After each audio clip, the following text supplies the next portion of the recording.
0. Mari, you could start recording. Recording in progress. Good evening, directors, staff, and members of the public. This is the meeting of the Monterey Peninsula Water Management Board, December 12th, 2022. Let's call the roll, please. Yes, thank you, Chair Paul. We have no mayoral representative. Director Anderson, Yes. Director Eisenhart, Yes. Director Riley, and it's present. We're not voting on anything, present. Director Riley, Here. Director Edwards, Here. Vice Chair Adams, Here. Chair Paul, Here. and all members are present, and we have no mayoral representative. Okay, are there any additions or corrections to the agenda? Chair Paul. And then we'll go to public comment. Chair Paul, we have the Pledge of Allegiance. Yeah, let's do it. Okay, and if you'd like to stand, which would be the time. I pledge allegiance to the flag of the United States of America and to the republic for which it stands, one nation, under God, indivisible, with liberty and justice for all. Indivisible, with liberty and justice for all.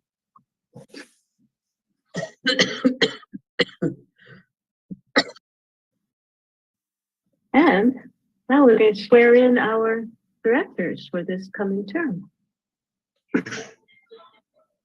Thank you, Chair Paul. So at this time of the agenda, I would like to swear in Director Alvin Edwards and Director Edwards. Please raise your right hand, and you may remain seated for this, just so that way we can see your face. Raise your right hand and then recite the oath of office. I, Alvin Edwards, do solemnly swear or affirm that I will support and defend the Constitution of the United States and the Constitution of the State of California against all enemies, foreign and domestic. That I will bear true faith and allegiance to the Constitution of the United States and the Constitution of the State of California. That I take this obligation freely without any mental reservation or purpose of evasion, and that I will well and faithfully discharge the duty upon which I am about to enter. Right, congratulations, Director Edwards. And next up, we have Director George Riley. Director Riley, please raise your right hand and recite the oath of office. Joel, I do not have the oath in front of me, so I need you to read it to me. Yes. Let me bring that.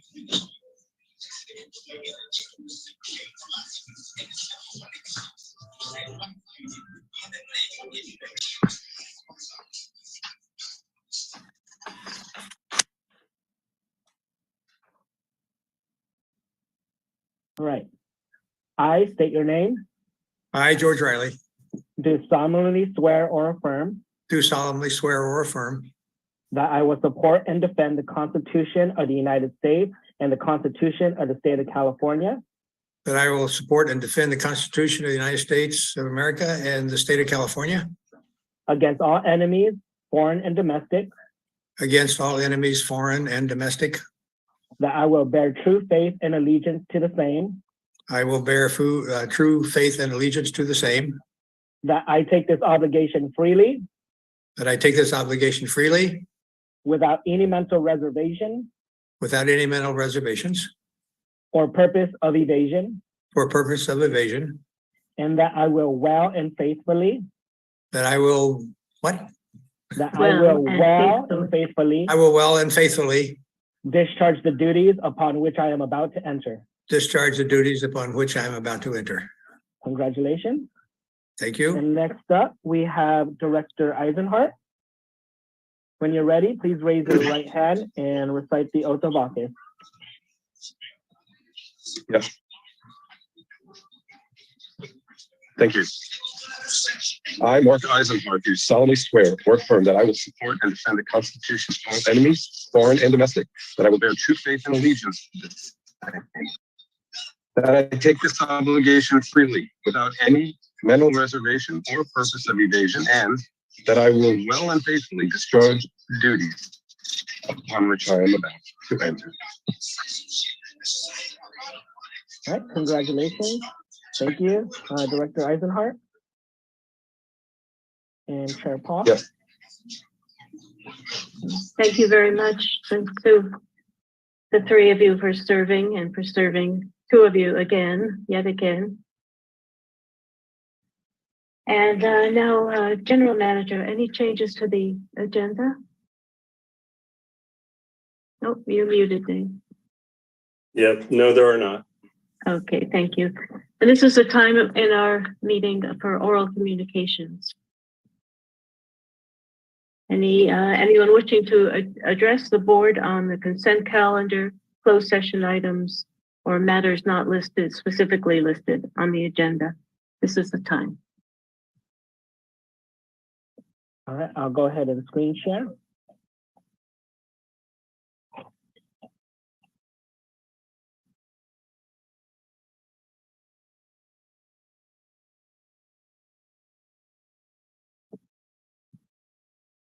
Joel, you're on mute. Yes. So are Yes. you able to hear me now? Yes. So Yes. the number ending in 312, please unmute yourself by pushing *6. And when you're ready, Good please- evening. Can you hear me? Yes, we Yes. can hear you. Good evening, Margaret Ann Copperlaw speaking. From my perspective, it seems most propitious for the board to ponder the huge benefit of proceeding with building the expansion yourselves in cooperation with M1 Water. Cal-Am refuses to sign a water purchase agreement, holding our water hostage to their greed for more millions. By building the expansion, the water can become available sooner at a much more affordable price, with grants for water infrastructure now having priority for approval.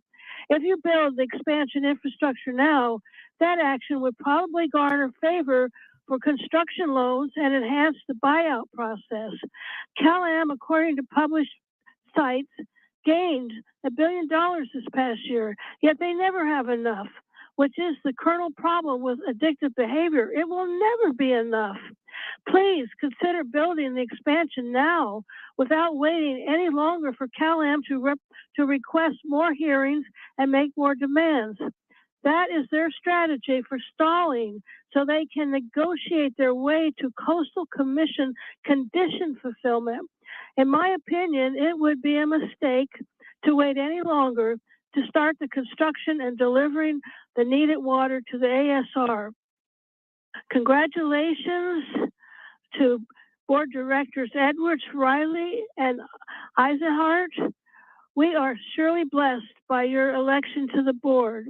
God bless you all. Have a happy holiday, a Merry Christmas, with hope and joy for a productive new year. Thank you so much. Thank you, Margaret Ann.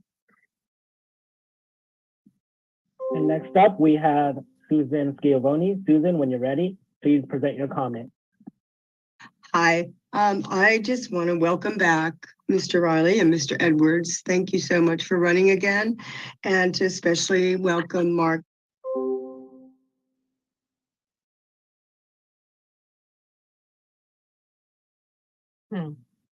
What happened? Hi, Susan? can you hear me? Yes, Oh, we I'm can hear you. sorry. I already said my whole spiel. I just wanted to welcome back Alvin Edwards and George Riley to the board and congratulate them. And also to welcome especially Mark Eisenhart as he takes on his first term here. And I think all three of you are very intelligent, capable people, and I'm very happy to see that you're on the board. Thank you. Thank you, Susan. Yes, next up, we have Michael Baird. Michael, when you're ready, please present your comment. Michael, I think you need, there you go. Unmute. Thank you. Good evening, board members. Mark Eisenhart, welcome aboard. This is a good working group of people. I think you're gonna learn that as you go forward. You know, like many of everyone, I'm very disappointed in the Coastal Commission's decision, followed by Cal-Am refusing to sign the water purchase agreement, and it seems like thumbing their nose at the Public Utilities Commission, and the PUC is going to watch it happen. Seems to be where we are. And so I don't think you can make a stronger case that it is in the public interest to acquire Cal-Am. The case going to eminent domain. We've had so many obstacles put in our way, LAFCO, now the Coastal Commission, public, the PUC stall, takes a long time. And, this whole water, source water and the budget, what the supply and demand is, taking forever. And I think you could just bring on, I'm just maybe idealizing, but if you bring all of that to a judge, it seems to me that it is in the public interest to get Cal-Am out of the peninsula. And, the case is overwhelming. All the damage they do, all the costs, I'm bringing Marina and how, $8 million that they're paying them, and just how they get in the middle of everything and muck it all up. And so there's no perfect time to go forward. So I just encourage you to make an offer and start the eminent domain proceedings. And that will be what the discussion is about. Is it in the public interest to get rid of these guys? So I really encourage you to move forward on that front, because it's going on forever and we're not all going to live forever. So let's get it on and make it happen. Thank you. Thank you, Michael. Are there any other members of the public who have raised their hands? Yes, at this time, I would like to invite Melody Krislak. Melody, when you're ready, please present your comment.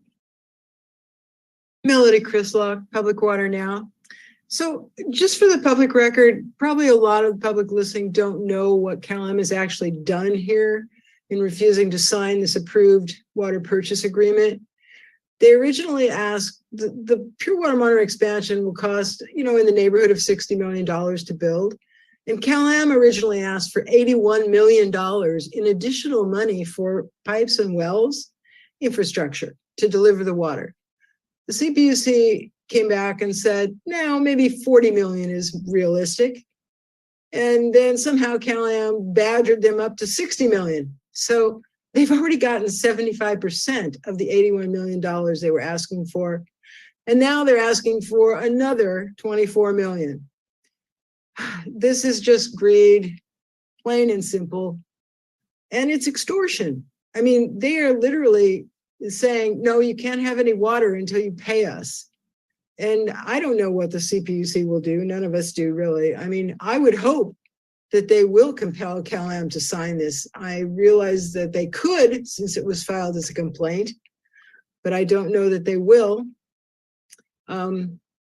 Anyway, just wanted to make people aware of what the statistic, what it really has happened here and how much has gone on behind the scenes. I have been keeping the coastal commissioners apprised of Cal-Am's letters to the CPUC, and the chair has gotten back to me twice now saying they are concerned, they are talking about this internally. I don't know if there's anything they can do. I guess in retrospect, it would have been great for them to make the first condition that Cal-Am had to sign the water purchase agreement. That would have been good. Yeah. But I don't know if it's too late for them to do that. Anyway, thank you so much, Alvin and George, for your years of leadership on water, and welcome, Mark. I look forward to your contributions. Thank you. Thank you, Melody. I believe we have one more member of the public. Yes, that's correct. Tammy Jennings. At this time, I would like to invite Tammy Jennings. Tammy, when you're ready, please present your comment. Yes, hi. I wanted to make a comment. I'm trying to attend another Zoom meeting too right now. So I just basically want to say that I agree with the previous speakers that Cal-Am is is holding us hostage, and we need to do something. I don't know what. I'm leaving that in your capable hands. It's just to the point now where I am appalled at what is going on. And when we have water, it would be able, I mean, if the expansion were there, we would have water. We need to get that built. I don't know how that's going to happen, but CalAm needs to go, and we need to just get on with it. And hopefully we will figure out some way in order to build the expansion without the water purchase agreement being signed, because they will delay and delay and delay again. And it'll be another 2 years. And it's just ridiculous. Anyway, thank you very much for all your hard work. And God bless you. Merry Christmas. And hopefully things will work out. Thank you. Thank you for your comments, Tammy. And Chair Paul, I see no raised hands, so I'll return this back to the board. Thank you, Joel. So now we come to our consent calendar. Does anyone want to pull any of the items from consent? I mean, any board members? I do want to just make one comment. I don't think I need to pull this item, but just so for the public's information, number 5, the funds we're talking about expending are to acquire the technology to make it possible to have hybrid meetings when we return to in-person meetings of the board and committees. We don't have we need to acquire the modern equipment that makes that possible. The goal is to facilitate public participation.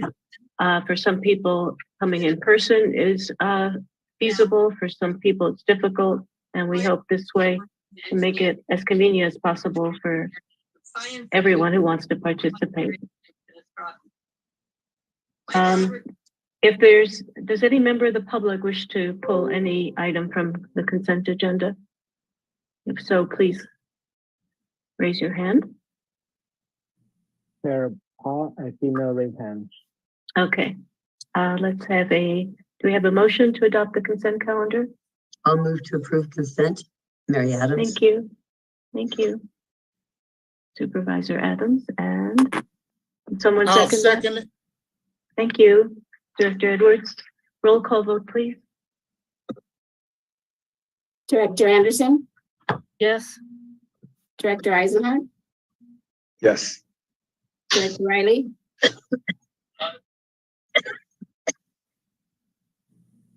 Director Riley, Aye, sorry. Director Edwards, Yes. Vice Chair Adams, Aye. Chair Paul. Yes. The motion is adopted. Okay, that was 6-0, right? 6-0. Thank you. General Manager's report. Yes, Joelle will run the presentation for us, and we're only 2 months into the new water year. So there's not a whole lot to report except the raucous activity that Mother Nature gave us over the weekend. So with that, and for those of you who sit on Water Supply Planning Committee, you can throw out the ASR update staff note because quite a bit has changed, which I'll touch on. Next slide. Here you can see that we are fully within compliance of the budget targets for the water year, but again, there's only 2 months into the water year. And as you see, the Seaside Groundwater Basin will be the one to watch because of the limit of 0 in Laguna Seca. Next slide. As far as the other specialty project areas, we've recovered more Pure Water Monterey recovery than the target. And this is because of a little bit of balance carry forward into the water year from the previous water year. You may recall that our delivery obligation of 3,500 acre feet is on a fiscal year basis. Planning is typically done on a water year basis, and a lot of reporting is often done on the calendar year basis. So they're not always going to line up 100%. little bit of good news, you can see Sand City desal has been producing in the first 2 months of the water year, almost at budget, which is a very positive sign. Next, the proxy for customer demand, which is production for customer service. Here too, it's only 2 months in. I don't think there's much that can be derived from knowing that we're 44 acre feet below last year. You may recall that the last 8 years total demand for customer service has been relatively flat in that 95, 9,600 acre feet per year range.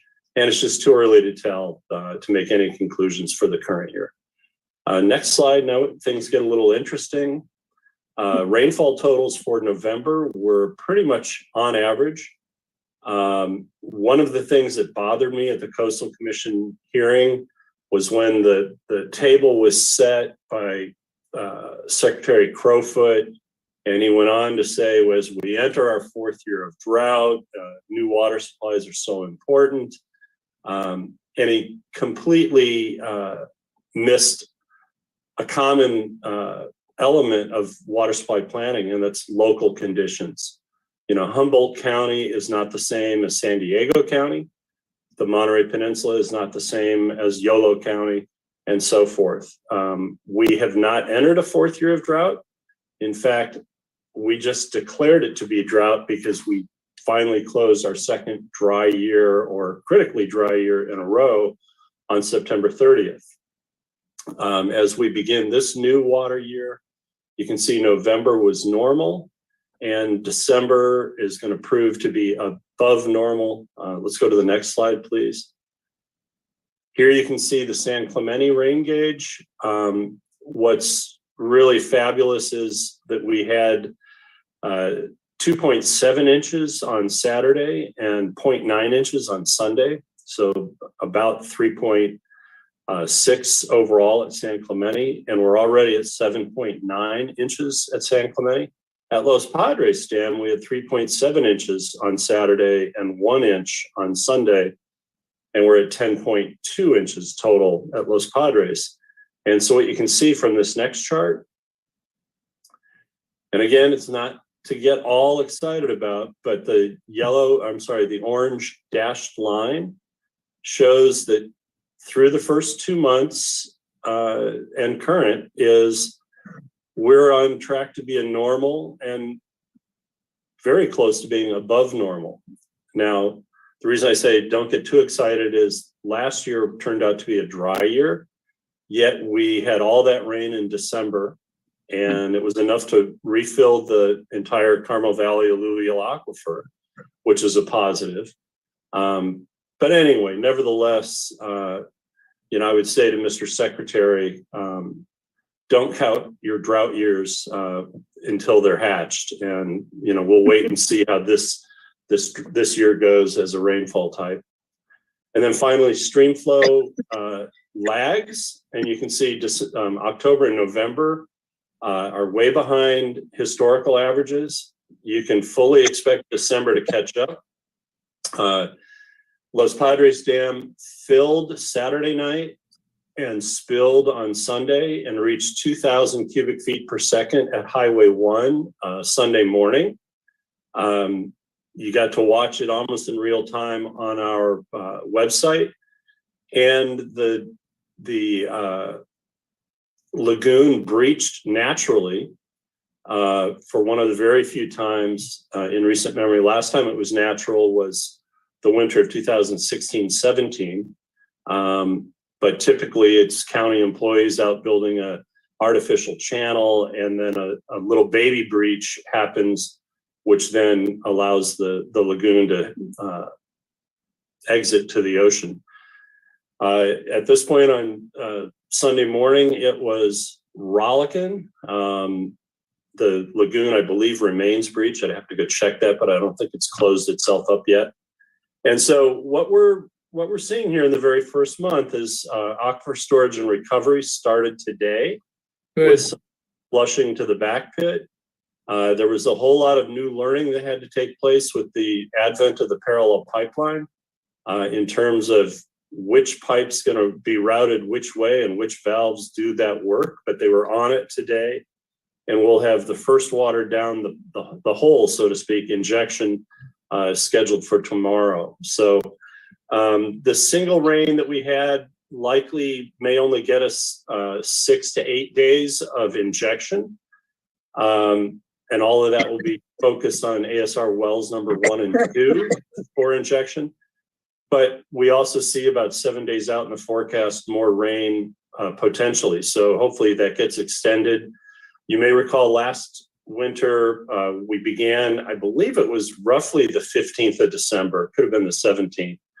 And we went on into the beginning of the second week of January. And then that was it. That was our entire injection season. So as I said, let's not get our hopes up, but things are looking terrific. We could not have injected any earlier than December 1st. So we're kind of, following Mother Nature to her best. We didn't lose too many days. And we will keep the board informed on how ASR performs. So with that, that concludes the GM report. Well, thank you. What great news. George? A question, Dave. Who are the entities that cooperate on the piping, the flow from ASR and into the basin and so on? Yeah, we've got a really good team of our team, Monterey Peninsula Water Management District, and Cal-Am's team with feet on the ground. They communicate very well together. They work very well together. A lot of mutual respect. Individual levels of experience. We've been kind of the injectors and Cal-Am's been the extractors through time, but we both know each other's job pretty well. And so, yeah, we've got, a team in constant communication. John Lear kind of leads that charge from our shop. Alyssa I'm going to forget Alyssa's last name, so I apologize, Alyssa, who hopefully isn't on for Cal-Am to not hear me butcher her last name. I know Chris Cook is on, and they're all in constant communication. So, is the water master part of that team? No, we do report to the water master all the injection, the monthly reporting and then quarterly reporting and so forth. But thank you. Any other questions for Dave? Well, thank you then, Dave. And now, District Council report. Thank you, Madam Chair. Number 10 on your agenda. I'm reporting on 2 sets of closed sessions. The first was on Monday, November 28th. The board had a single item on its agenda, and that was the performance evaluation for its general manager, Mr. Stoll. The board met to discuss process and substance regarding that evaluation, but no specific action was taken. The board did meet again earlier this evening on a multiple set of items. One of them continued that general manager's performance evaluation. This time the evaluation was presented to Mr. Stoll and questions were received concerning that, but again, no reportable action was taken on that. The board also considered anticipated litigation and existing litigation on the cases that are on the closed session agenda. One specific item is listed as significant exposure to litigation 1 case. That is the reaction that the district has to California Coastal Commission's decision to approve the coastal development permit for Cal-Am's desalination plant. The board did consider that there are identified substantive and procedural flaws in that decision on both Coastal Act issues and on CEQA issues. And the board did decide that it would join litigation against the Coastal Commission's authorization of the coastal development permit. That was on a motion by Mr. Riley, a second by Mr. Edwards, and it was a 6-0-1 vote. The one absence was the mayoral representative who that position is vacant and will not be filled until January. That concludes my report. Thank you. Okay. We can move on to directors' reports, meetings of other bodies, such as Postal Commission and others. Directors, any directors wish to report? Yes, Supervisor Adams. I just wanted to thank all of the people, both in the audience and among ourselves today, that were able to attend the Regional Water Forum that the Board of Supervisors held last week.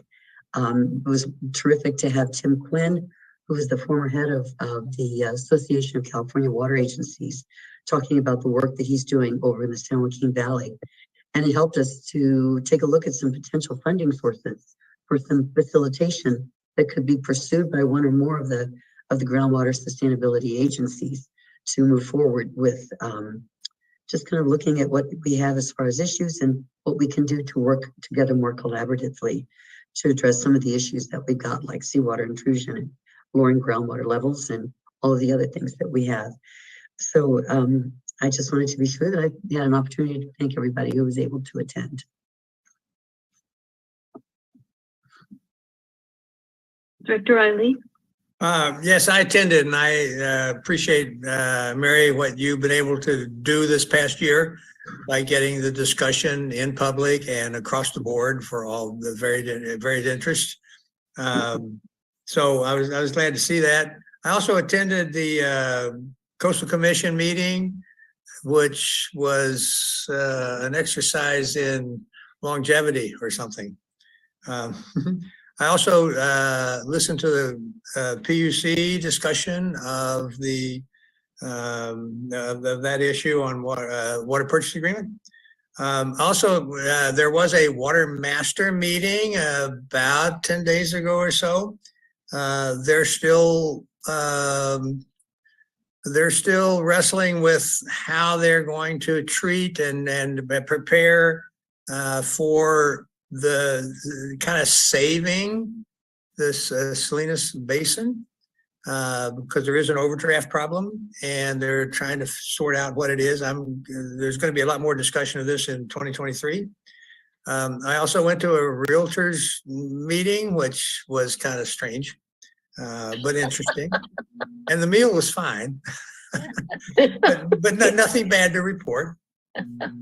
And this, did I say I went to Mary's forum, at the board chambers. Anyway, been busy and it's surprising. December's supposed to be slowing down. I haven't gotten there yet. Other reports? Yes, Director Edwards. Thank you, Chair. Attended the Coastal Commission with the other directors and Chair and Director Rowley, the supervisor was there. So we had a good 13 hours of hearing the Coastal Commission, but I attended that. I also attended Seaside City Council to inform on the Seaside, to inform on the Coastal Commission decision and the water purchase agreement that the PUC approved. I also gave them my statements that the public ought to build that project instead of waiting on Cal-Am. And more will be said on that on December the 14th, 2022 at 11 p.m. Please be there in public to hear it. 11 a.m. a.m. in the morning. So I also attended Monterey One Water board meeting that they had. They had a resolution that they approved for a $77 million WIFIA loan.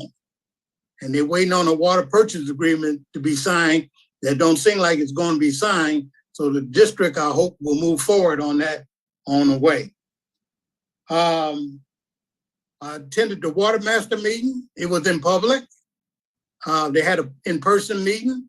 So I attended that with Director Riley, and their board got around and talked, but here what's steady going on with the water master. That's all I have at this time. Thank you. Thank you, Director Edwards. Other reports, I unfortunately was away when the Regional Water Forum was held, but I have high hopes for, I'm so glad that you took the initiative to organize this, and I was very happy to learn that we might have the services of a facilitator to help us try and work together to solve our collective problems. And I would like to help any way I possibly can. And I attended, as you heard, the Coastal Commission hearing, all 13 hours participated actually. So, I listened when the CPUC voted on the water purchase agreement decision. Both places, the outpouring of public comment was impressive. The public is really engaged here on the water issues because they're so important. Most of the individual members of the public who spoke at the day-long hearing at the Coastal Commission opposed this desal plant, CalAm's desal plant. Not necessarily all in any desal plants, but this one at this time. And all the public commenters at the CPUC hearing spoke in favor of the wanted the CPUC to approve the water purchase agreement because we need that recycled water yesterday. So I am thanking all those members of the public who are engaged. And it's very important that you remain engaged going forward. With that, if there are no more, Director Anderson, I'm sorry. No, I just raised my hand. I may as well say, I attended the Coastal Commission meeting by listening to it on my computer all day. I think I made it to about 7 o'clock. And I did attend the Realtors Luncheon with George and Safwat. And the luncheon was great, but we didn't hear any surprises. Thank you for attending. Okay. Looks like we can move on then to our public hearings, and the first item is agenda item 12, the first quarter of 2023 water supply budget strategy and budget. Yeah, and John Lear will introduce this item. Thank you, Dave. Chair Paul, members of the board. Joelle, if you could put up the PowerPoint and run it for me, that would be great. Thank you. As stated, this is public hearing item number 12, and it's considered the adoption of the January through March 2023 quarterly water budget and strategy meeting. Next slide, please. Take this opportunity to welcome Director Eisenhart, and I'll go into a little bit more background on this since I try to do that when it's a director's first meeting. Every quarter, we meet prior to the next 3 months with California American Water staff, Fish and Wildlife staff, NOAA fishery staff, and water rights, the California Water Rights Board staff. And we talk about the best way to produce water out of the different sources of water that we have in a way that will follow all of the rules set forth and be the most environmentally responsible way to provide water for the community and the environment. Sometimes it's harder than others, and depending on season as well as project operational status, but we kind of go through this on a quarterly time step, and then should the board choose to, the board adopts the budget, and then it is, as the district is the CEQA entity for the Carmel Valley Alluvial Aquifer, we would then file with the Monterey County Clerk our findings for the acceptance of the next board. So we consider a number of the next budget.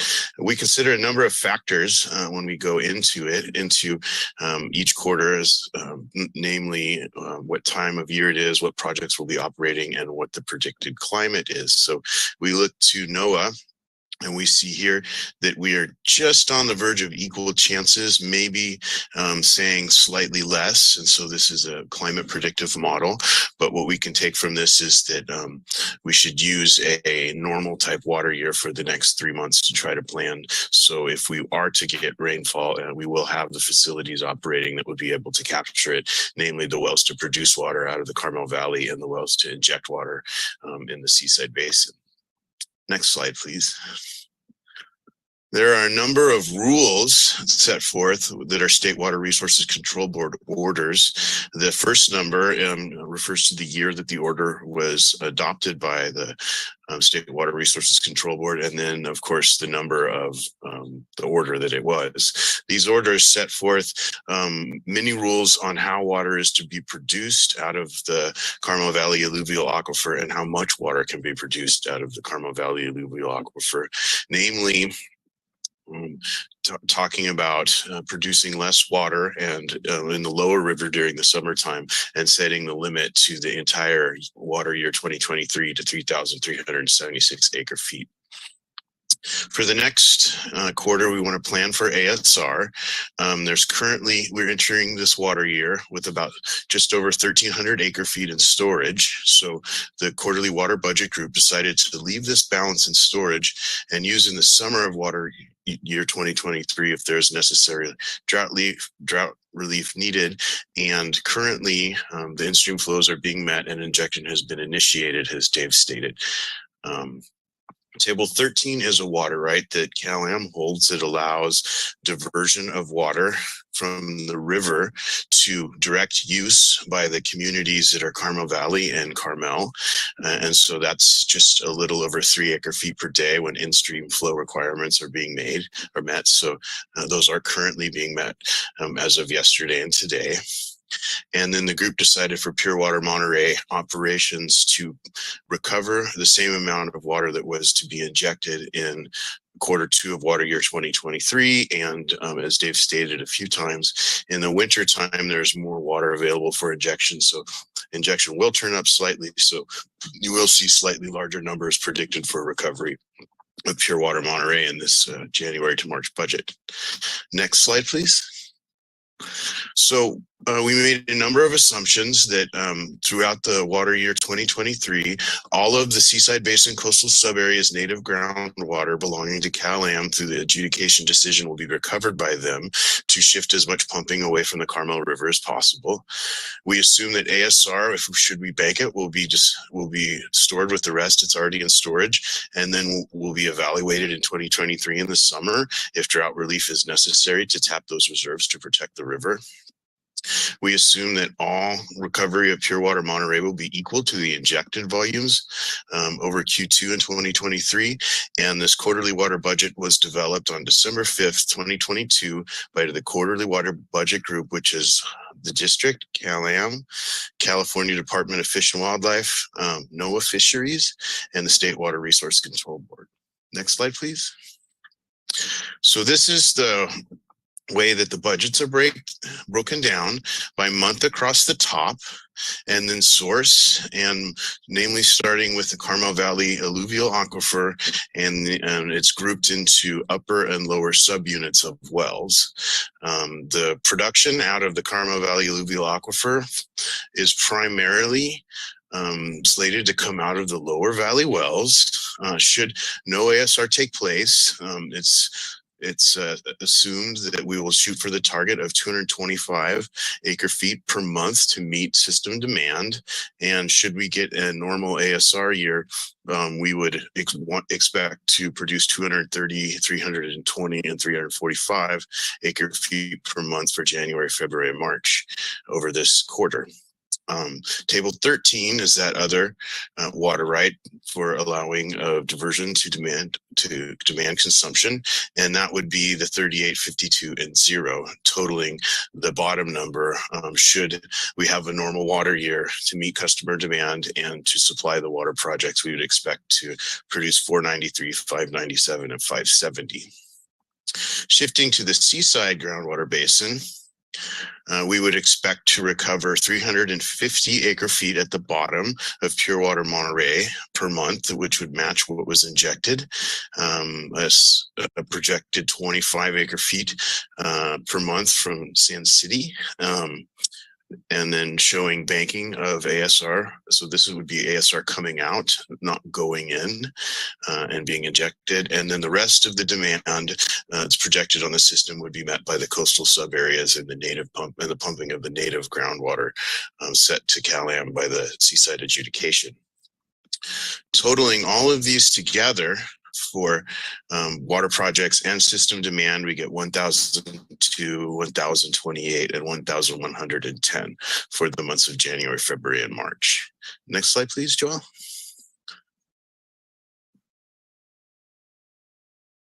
I'm trying to advance it. Thank you. There you go. So the recommendation from the staff would be to, should the board choose to adopt the proposed water supply and budget for CalAm's main system for the second quarter of water year 2023 for the January of March 2023 period, and staff will then subsequently file the correct CEQA action with the Monterey County clerk. And then I would turn it back to you, Chair. You're muted, Karen. Sorry. Questions for John? Thank you, John. I thank you for doing the explanation at the beginning of the year. I think that's very helpful. Director Edwards? Thank you, Chair. John, a question for you. We do this 4 times a year. How do we know when the Seaside Basin is running really low on water and could run or over pumping? Well, the over pumping of the Seaside Basin would refer, if you're talking about the adjudication decision, it would be totaled at the end of the water year, and each quarter we're going through to assign the pumping so it stays within. The pumping in the Seaside Basin is actually within the adjudicated limits of the Seaside Basin. So you would look to see if you're within the limits. You could also look to see how much water you have banked in the Seaside Basin, which there is over 1,300 acre feet of water banked in the Seaside Basin. And the third component, you would look to see if the Seaside Basin is being damaged by seawater intrusion. And to date, there's been no reports produced by the Seaside Water Masters technical consultants or any evidence that technical district staff have seen to show that seawater intrusion is actually occurring in the Seaside Basin. Okay, and the recharge is just regular. Let's say the Seaside Basin either can run out of water or cannot run out of water. Which one is it? If the inputs minus the outputs, which is the idea of the natural safe yield put forth in the Seaside decision, then the whole point is it will not run out of water. That is, George alluded to, there is some technical work that we will be looking at coming into this next year to see what that actual number should be. But technically, should inputs minus outputs be the same, you will not run out of water. All right, thank you. Yeah, if I could just add to that dialogue, my concern about the Seaside Groundwater Basin is that it may be used. I'm not sure that it is, but it may be used as a balancing account. It's a place where you could put water. It's a place where you could take water. So you got extra water available, you might put it in. If you need water, you can go to the well and get more water. And I'm concerned about how the attitude is among the pumpers who have access to that water, mainly CalAm, and the supply, the storage capacity and the storage usage by those other agencies like the Water Management District and Monterey One and ASR. So there's a balancing act in here that I'm not sure I completely understand, but I do hope that there's some more serious discussion about that in 2023. And that's all I have to offer at this point. But I don't think it's, I don't think it's a simple matter about it's available for storage and it's available for pumping. And because there's a balancing act in there somewhere. Are you concerned about potential over pumping or over the allowed amount? Well, I'm not so sure. I just don't think the water master is keeping an accurate record of what goes in, what goes out, how it goes out. That's my concern. And I'm just interested in documenting more details about how the function, how it works, how the Seaside Basin is used. I just want more data there because I think historically it's been a little too casual. That's all my interest is at this point. Is this on the agenda for the Water Supply Planning Committee? If not, maybe we should, No, but it might be at the next meeting. Okay. Other questions or comments about the Chair Paul, I see budget? Director Eisenhardt's hand. Oh, thank you, Director Eisenhardt, sorry. Thanks. I just wanted to say thank you, John, for explaining it to somebody who's a newbie like me. I really appreciated it. I thought it was excellent. I thought the slide presentation was excellent. I was able to understand everything you were saying. That was, for me, that was a big deal. I just have one question. So what is the procedure if within the short quarterly period, it becomes apparent that there needs to be a change or modification to the strategy and budget that was filed with the county? Do you have to amend it and file any amendments within the quarter, or you just make any changes that you make as you go along? Thank you. Sure. Director, it is this is a budget to shoot for, so it's not there's not a penalty for not hitting it. It's a planning tool to get together with.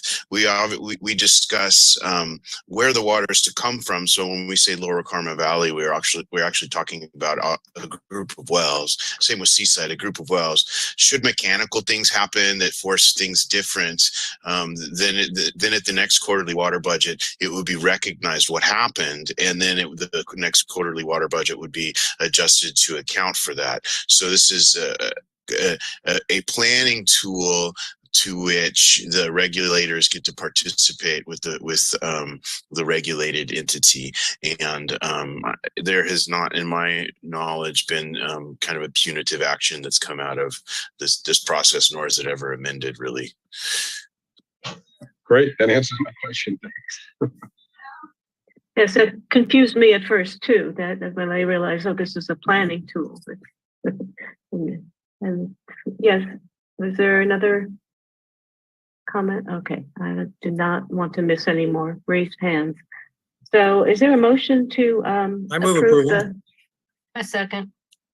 Thank you. Move approval. And discussion, take it out to the public? Oh, yes, first.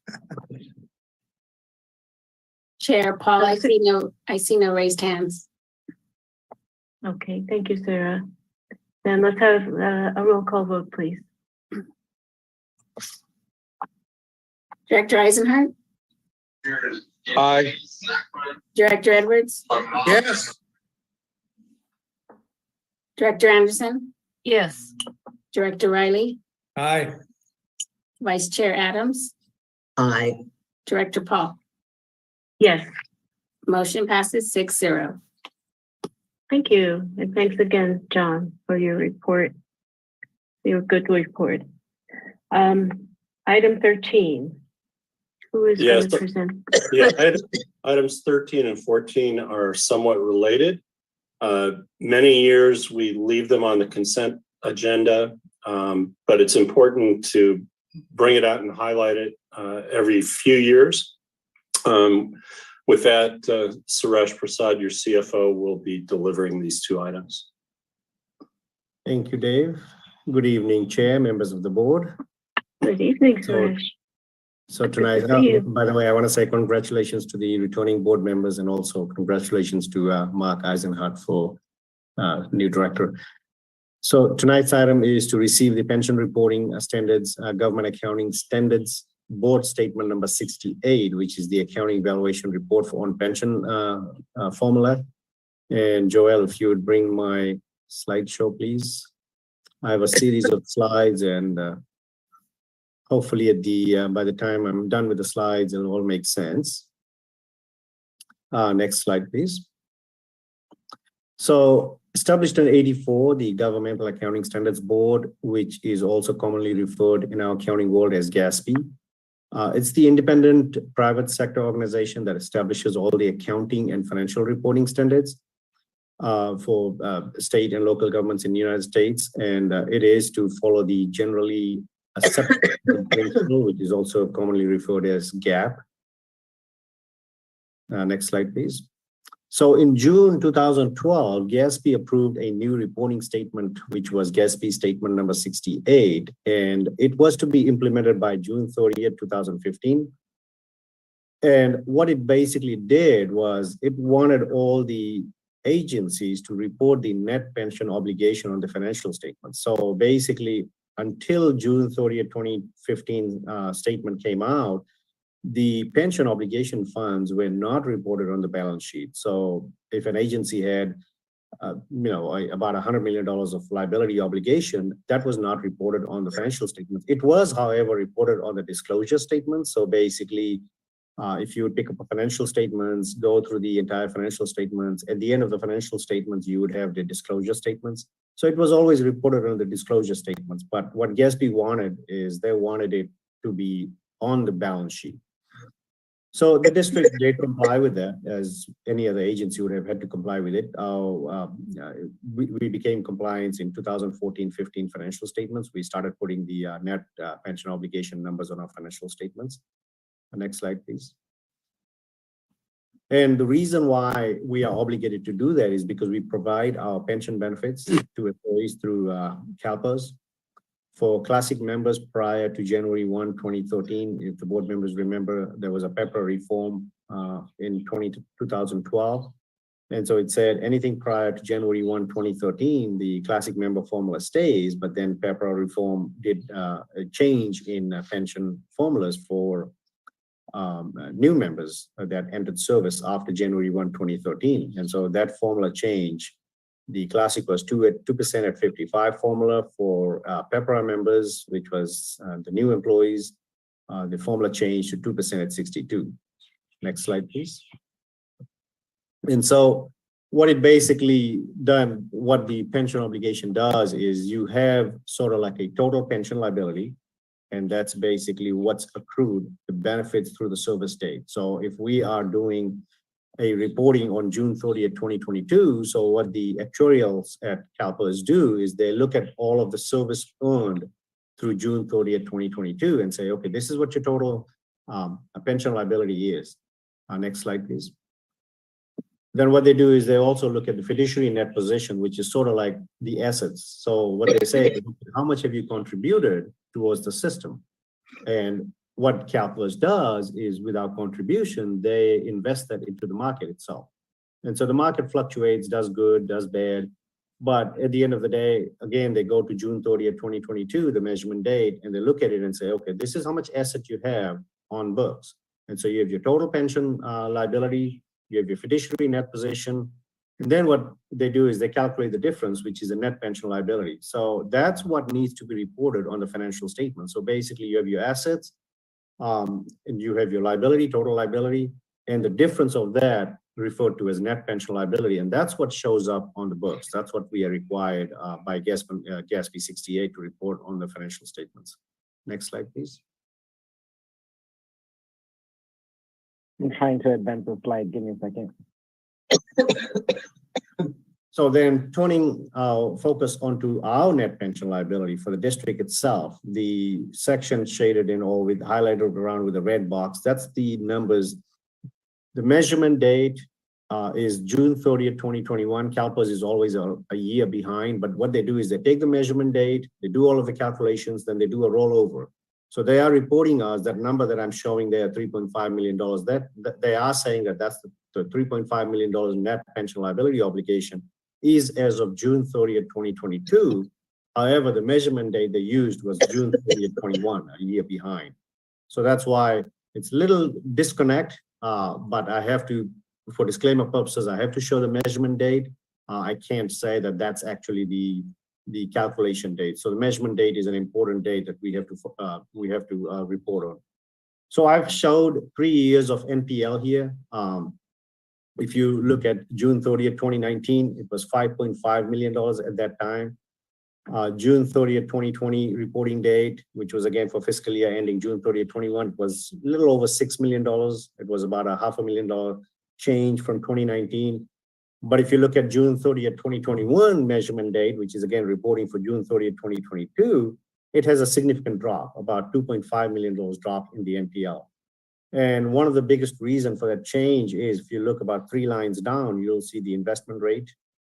So PERS has estimated an investment rate, a discount rate. If you look a line above that, the discount rate, for example, in 2019, they said, okay, our goal is to earn about 7.25%. But if you look at the investment rate for that year was 6.7. So they missed the target.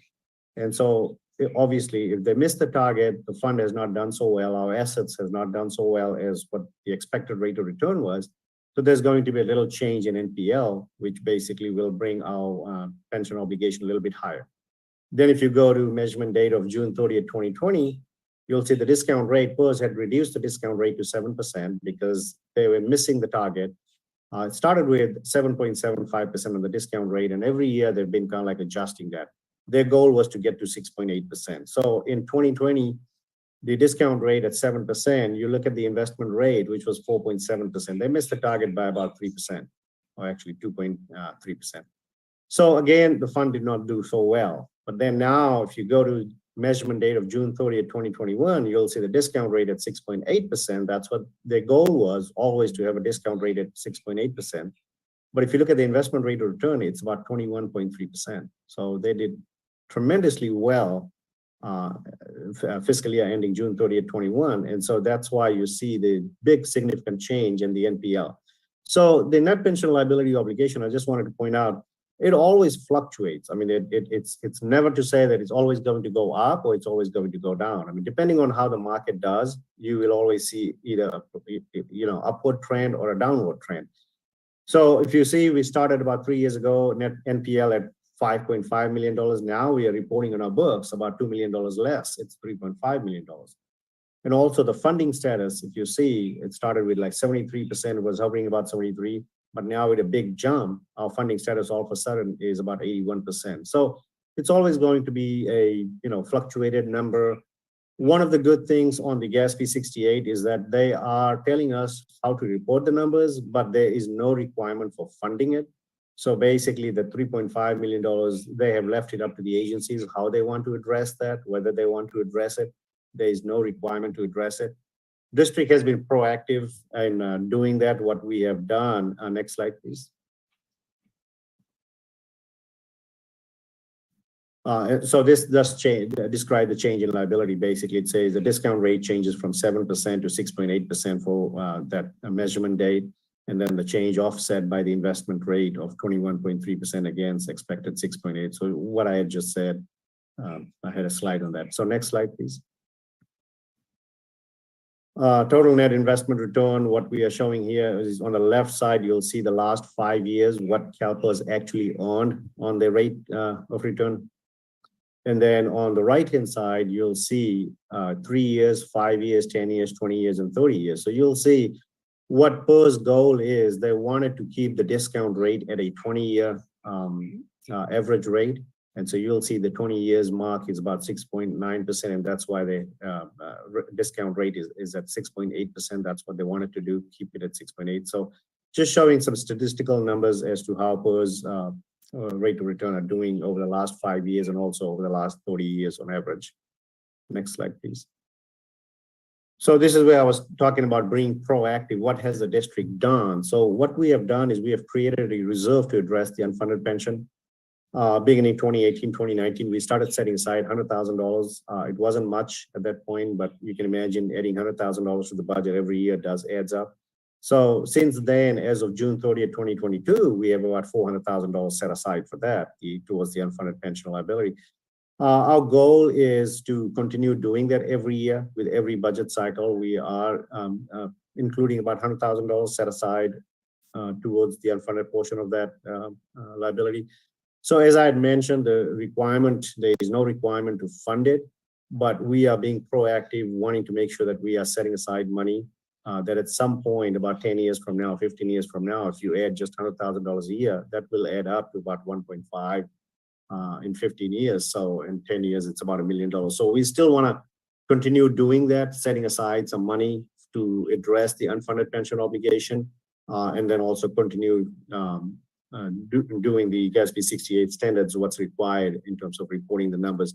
And as you have seen for the last 3 years of NPL, it does fluctuate quite a bit. So the numbers for next fiscal year, it will definitely go up because PERS did miss the 6.8% target. I don't have that number on hand right now, but they did not materialize to 6.8% as what they had targeted. So again, that number will have a little jump in the NPL, but we will wait to see what that number is in about another 6 months. Next slide, please.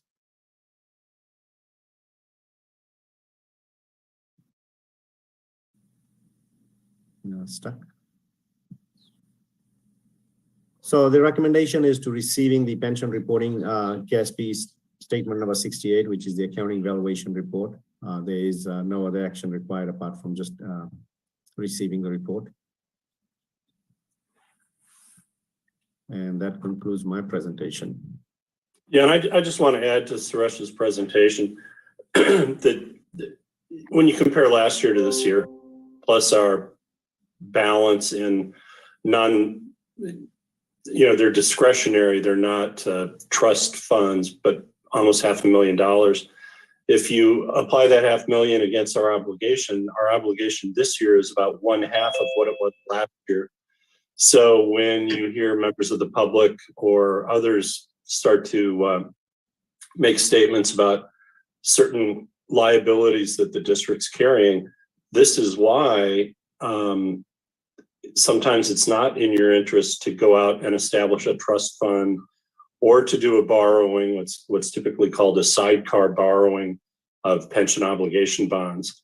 I think if it was spiraling out of control, then you would think differently. But this shows how sensitive both the discount rate and investment return assumptions are, as well as retirees leaving the district and being replaced by post-PEPRA employees.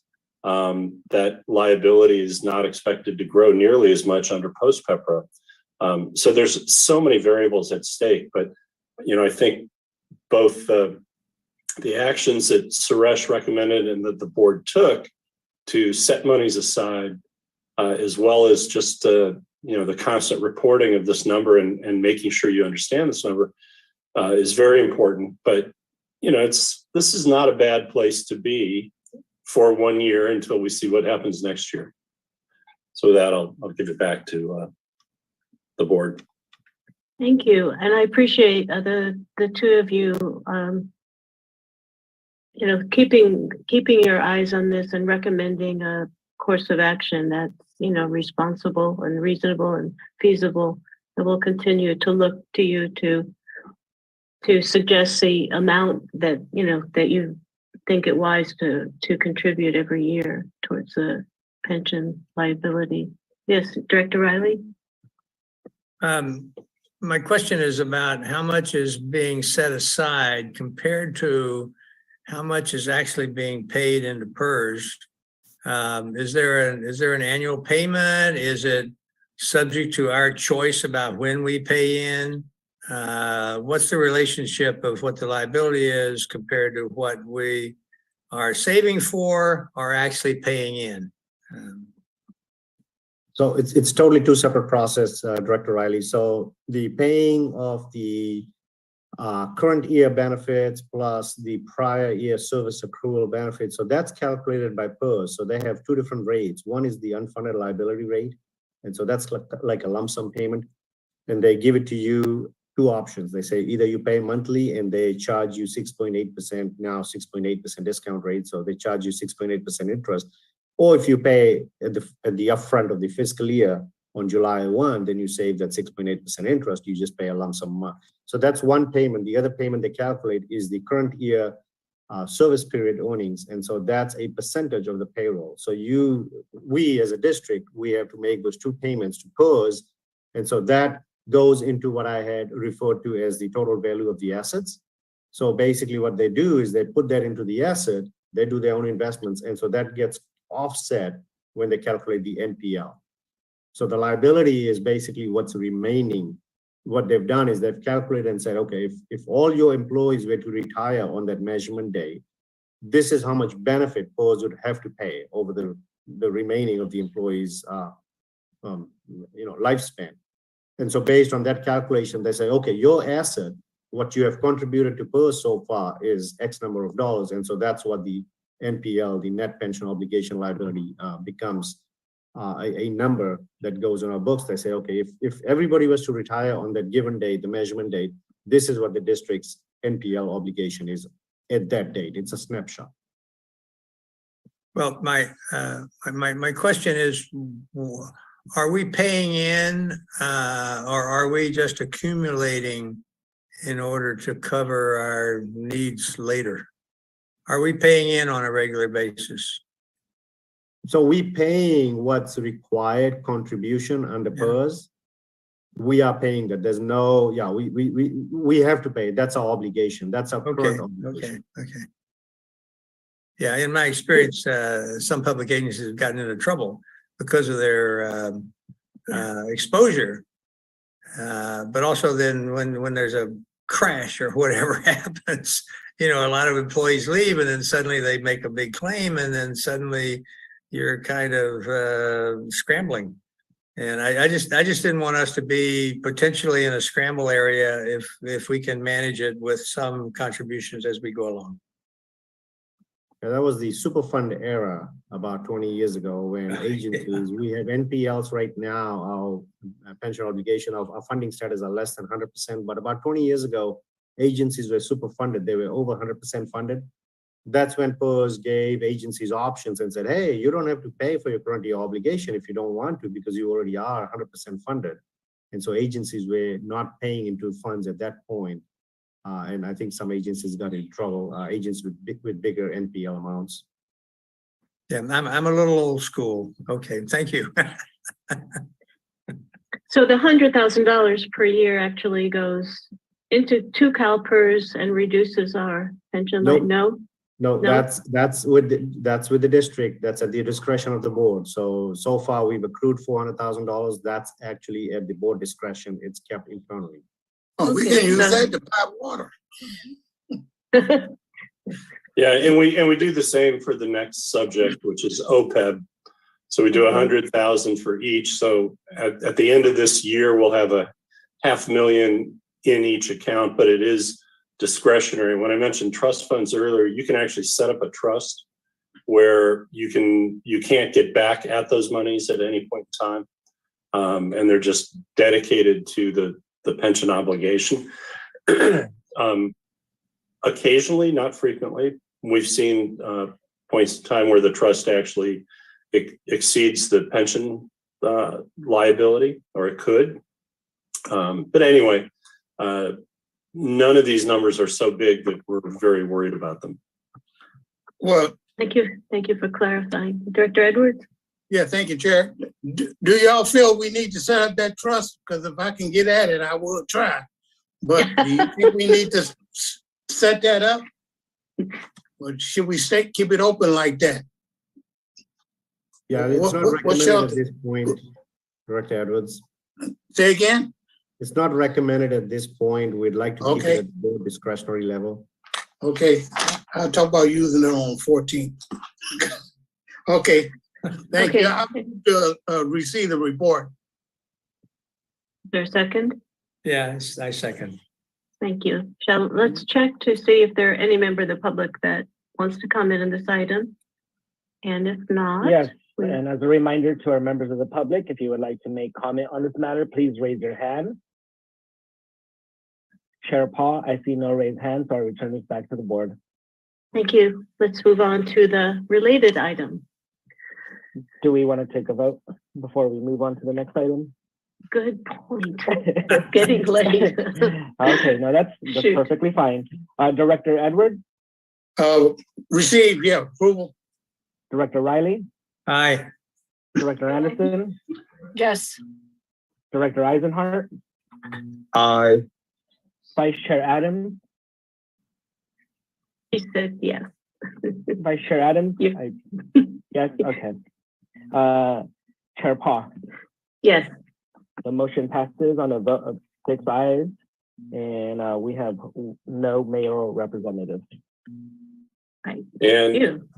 and just taking a look at the clock, we are coming upon the hour where Director Eisenhart stated he would need to get through security and move on. So feel no obligation, but also be sure to watch your clock. Well, so thank you. I wonder if I can be heard. Of course, I've reviewed the other items, and it's not that I'm going to be around to actually vote on them, but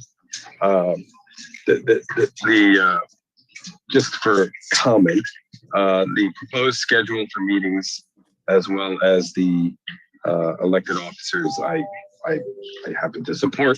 I have nothing to add or change or object to. So I just wanted to put that in there. Obviously, I'm not going to vote that I don't have any issues with either one of those items. And unless there's anything else, I was going to, as I look at my watch, make it to my flight. Great. Sounds good. All right. Thank you, everybody. Thank you for making my first meeting a lot of fun. I appreciate it. Welcome aboard. Thanks. Okay. Bye now. See you soon. Bye-bye. All right. 14. Yes, Suresh, go ahead. All right, Joel, you want to bring up my slides for item number 14? So this is similar to the previous item, but a little different.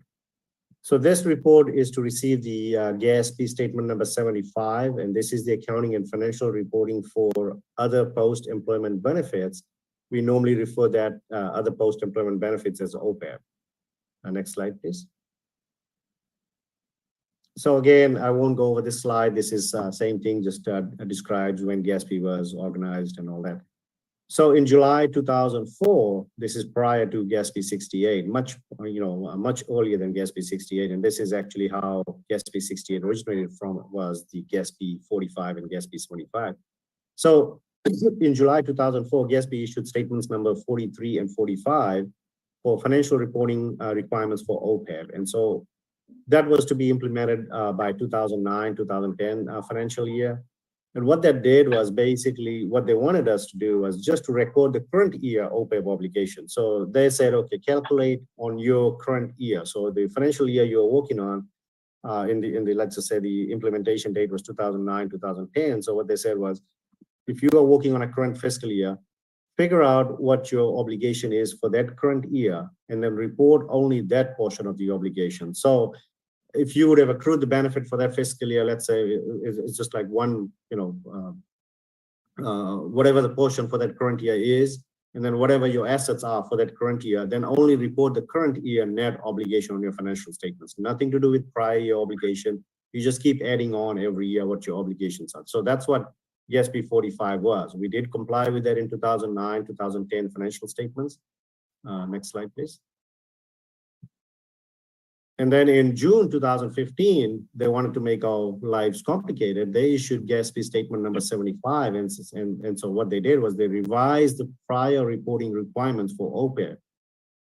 That was to be implemented by June 15, 2017 financials. And now what they said was, wait a minute, instead of reporting just on your current year obligation, you are required to now report on all your total obligations, the snapshot. So look at your snapshot, just like GASP 68.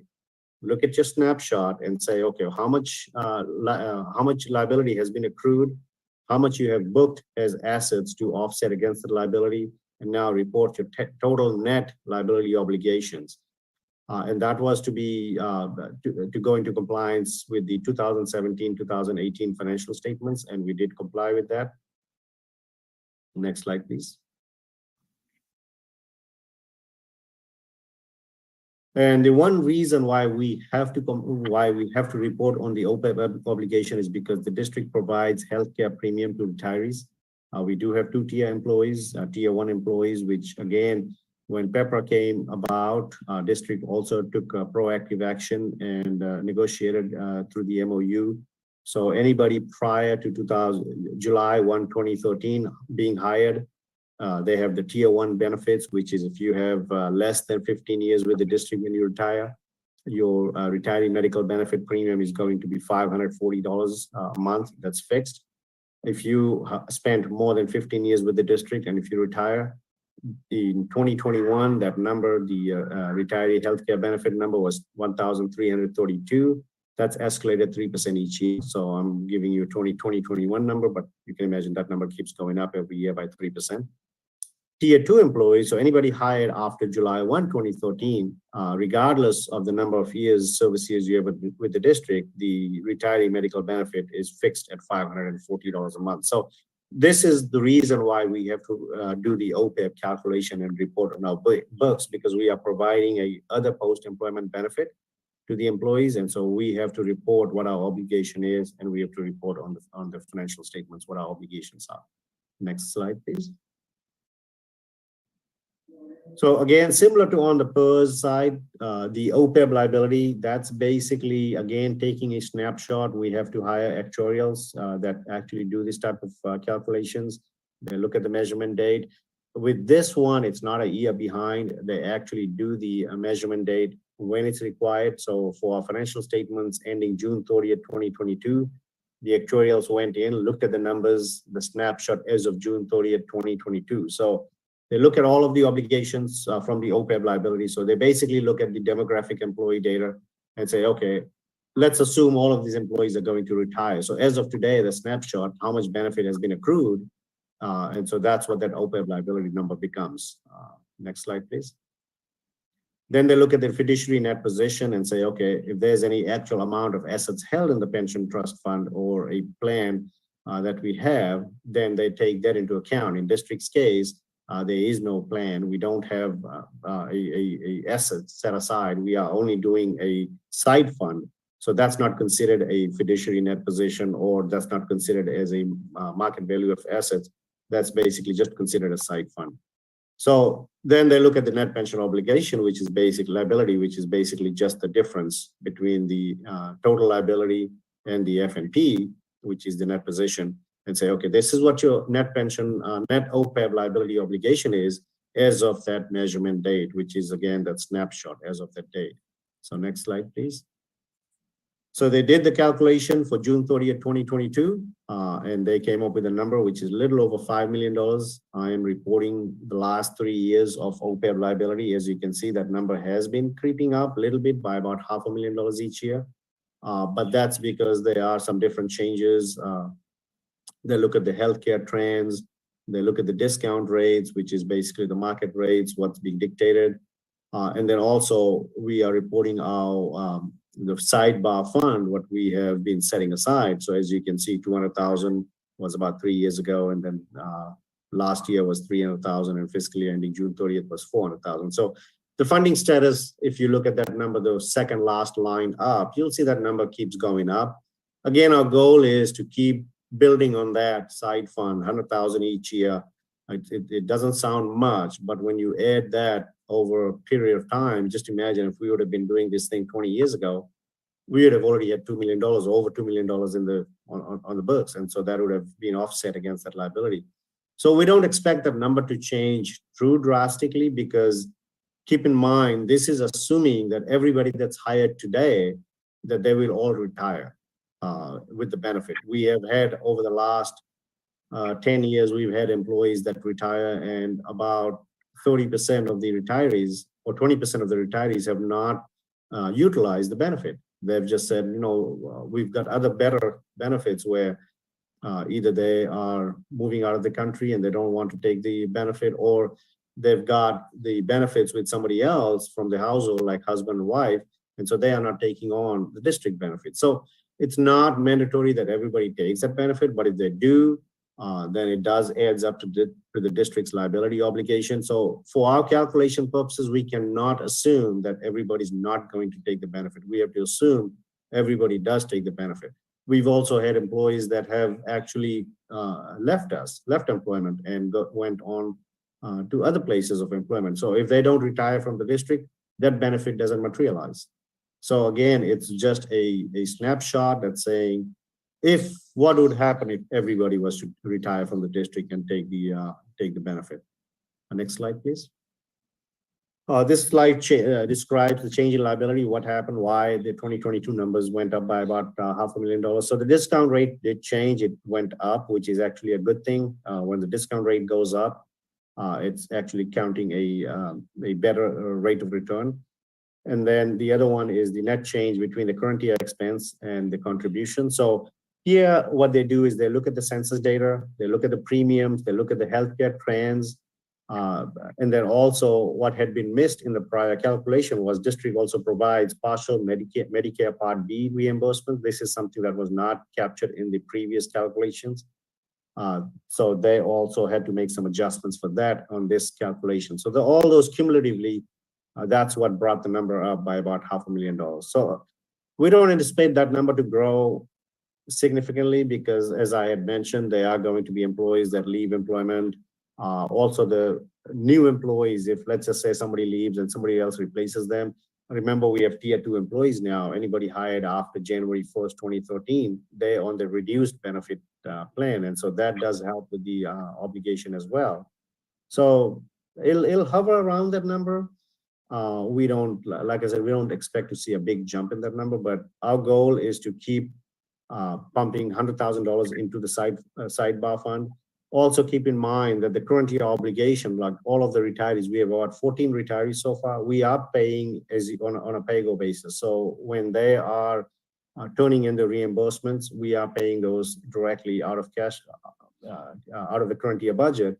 And so that's why we don't expect that number to jump that much because the current year obligations is partially being met, and then $100,000, which is the other part of it, is set aside. Next slide, please. So this is what I was describing. What have we done? Same thing like the pension. When we did the reserve for the pension, we did set aside the reserve for the OPEB as well. And that began 2018, 2019. So as of June 30th, 2022, we have $400,000 in that fund. And for current year 22, 23, we have set aside another $100,000. So we want to continue doing that with each current budget cycle. We will continue doing that, setting aside money. And again, as I had mentioned on the GASB 68 side, the requirement is for is to report the numbers on the financial statements. There is no requirement to fund it. So we are not obligated to fund it. But again, as the district, we want to be proactive and continue addressing these and whatever we can do to make sure that that money is available if and when we need it all at the same time in future. Next slide, please. So again, the recommendation is just to receiving the GASB statement number 75, which is the post-employment benefits other than pension valuation report. And that concludes my presentation on that. Thank you, Suresh. That was very clear. And thank you also for your written memo, which is very clear. Yes, Director Riley. This is a little bit related to just our ability to finance whatever it is we do into the future. It seems to me the latest COVID experience, the last couple years, there are more kind of insecurities, I think, in corporate America about employment. And I think there may be more tendency for people who have jobs with public agencies like ours to stay the length and not leave. And so that I think that if that's true, then it puts a little more pressure on us to be a little more prepared. That's all I'm saying. And I don't know if I have the right logic there, but I don't think there's anything urgent now. But I do think over the next 5 years, there may be a trend towards something that increases public agency exposure to retirement benefits as people may leave the corporate employment. Just a thought. Any other questions for Suresh or Yeah, comments? just one from me. Do anybody come in and check and make sure we're following the guidelines? Yes, the auditors do that. So on both the GASB 68 and the GASB 75 numbers, actually does get audited by our auditors as well before they get put on the financial statements. Okay, because I appreciate what you've done tonight on these two items. I do believe the public needs to know what the district is doing with retirement, because that big flare up years ago, and I heard it out of PG and everywhere else about retirement. And I'm glad you did this tonight, and I appreciate it. Yeah, Yes, and I was just gonna add, Director Paul, is that both of these numbers, we are only reporting on the first one, the GASB 68, those report comes out from CalPERS, and CalPERS auditors audit those numbers, and then our auditors looks at those demographic data and compares those reports and do an audit on that as well. And then on GASB 75, we are required to hire a external actuarial firm to actually complete the report. So none of those numbers that goes on the financial statements, they're not reported by us. They actually are reported by third-party entities. We have to verify that those numbers are correct, and then we just have to put it on our books. Good. it sounds like audited 6 different ways. So there's a reason for that. So, as to your comment about the public knowing what we're doing, that Dave Stolt mentioned in the beginning that sometimes these reports are put on the consent calendar, but it's good every now and then, at least, that we go through this to educate all of us and let the public know. This is thoroughly looked at. This is our policy of putting aside the reserve, and this is also thoroughly looked at. It's very good to know the public can have confidence in how we're handling it. Director Anderson. I just want to quickly say, congratulations on your recent vacation, and I hope it was wonderful, Suresh. Thank you, Director Anderson. Welcome. Yes. Yeah. Yeah. Thank you, directors. Yeah. Yeah, it was so wonderful. He gave me COVID. I was about to say that, but I left that alone. Yeah. I move to receive after you take public comment. Okay. Have a second? Second. Thank you. George Riley, second. Let's take it out, see if the public has any comments now. Yes, so if you would like to make public comment on this matter, please raise your hand. Chair Paul, I see no raised hands, so I'll return this back to the board. Thank you. Let's have a roll call vote. Yes, Director Eisenhart. Absent. Director Riley. Aye. Director Edwards. Approve. Director Anderson. Yes. Vice Chair Adams. Aye. Chair Paul. Yes. The motion is adopted. That must be a 5-0. Thank you. And now on to action items, the board meeting schedule. Yeah, we'll let board clerk Joelle Pablo cover both of these items, 15 and 16. Good evening, board members. So the board schedule that I presented in your board packet this evening includes the calendar for 2023 through February 2024. The only dates that I've moved a week in advance are the January meeting date and then also the February meeting date.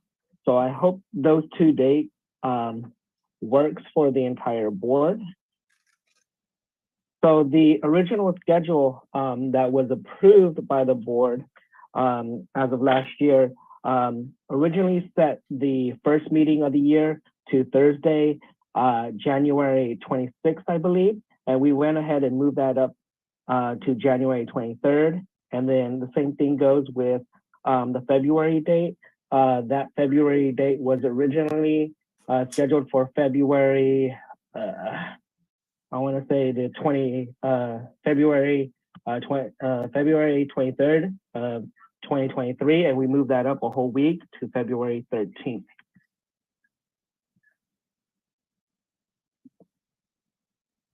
I don't know if you So need does board anybody members. I don't know if any board members have any questions or comments on this board meeting schedule. I have a quick question just to Dave Yeah. about Zoom versus in person. Is there a schedule for that related to these meetings? Yeah, our intent is to go to in-person with the February board meeting, depending on any public health statements. The governor's emergency is terminated as of the end of February. We think technologically we'll be ready to receive public comment via participation on Zoom as well as in person. Thank you.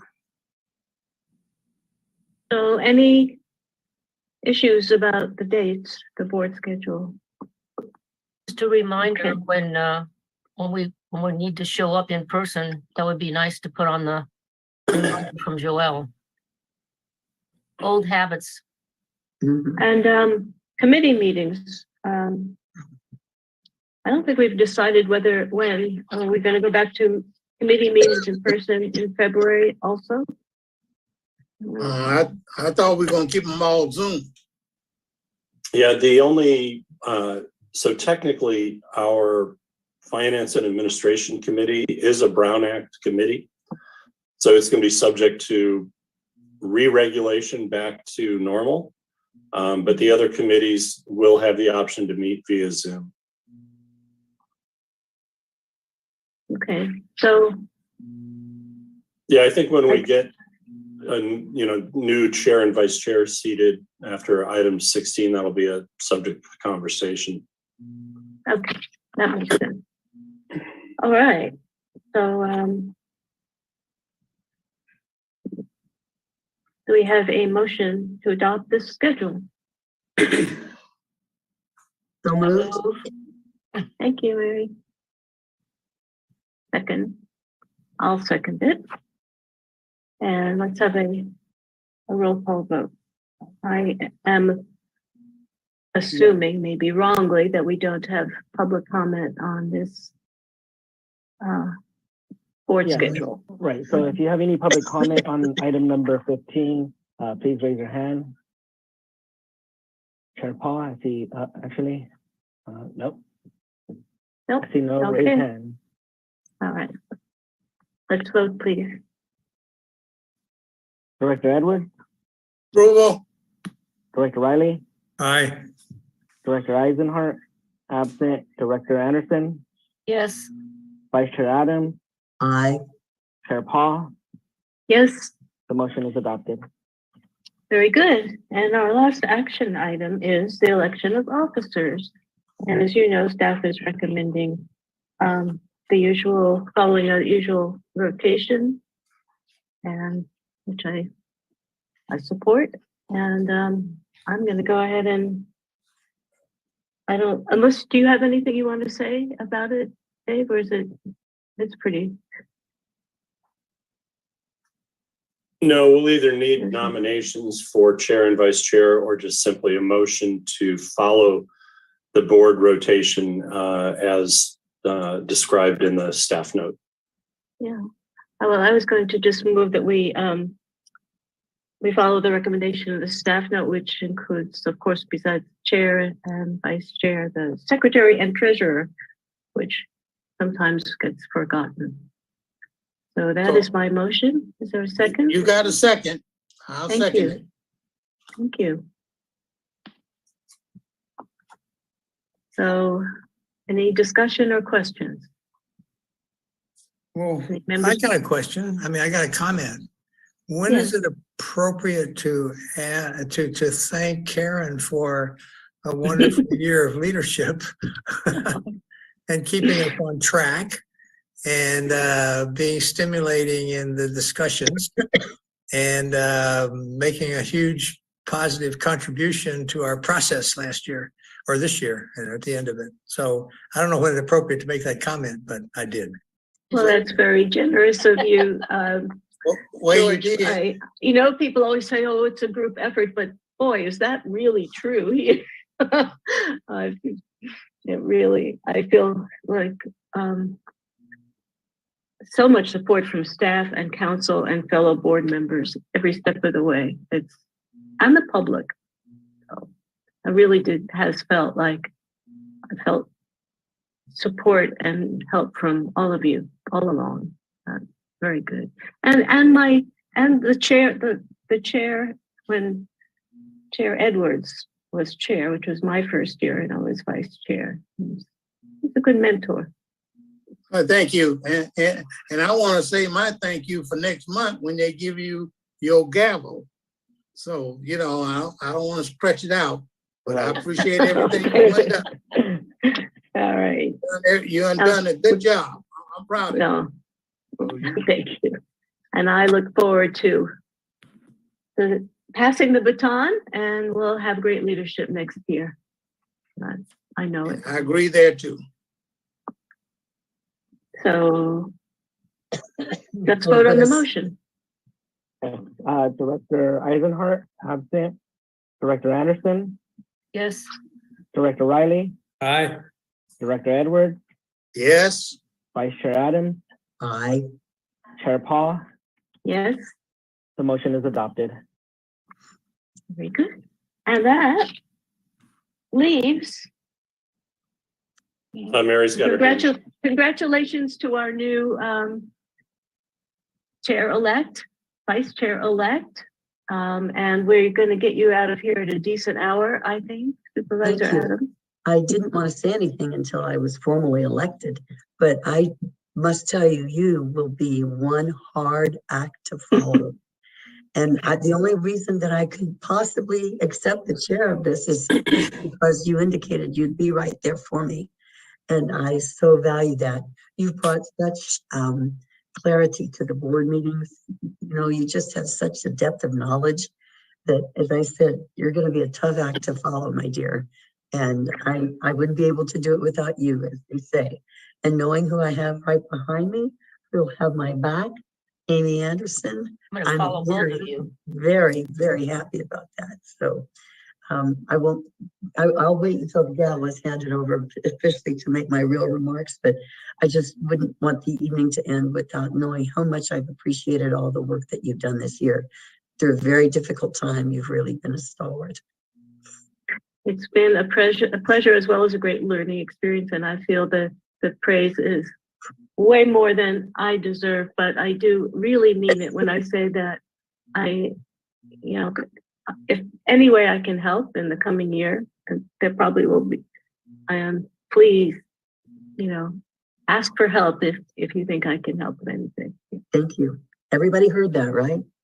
Oh yeah, we heard it. Because you are going to be one busy lady. And Again. Supervisor, you better get some rest the way you've been coughing, and your horse, get some rest because you're going to need it. Thank you. I definitely do. And Dave, I'm glad to see that you look perked up a little bit. All right. Everybody ready to retire for the night? How about treasurer and secretary? That was in the That was in the motion. Secretary and treasurer. We just elected our secretary and treasurer also. So I think the remaining items are informational. And there are interesting letters you can read on your own time. Happy holidays to all of you. We are adjourned. Thank you. Happy holidays. Be careful out there. There are a lot of bugs out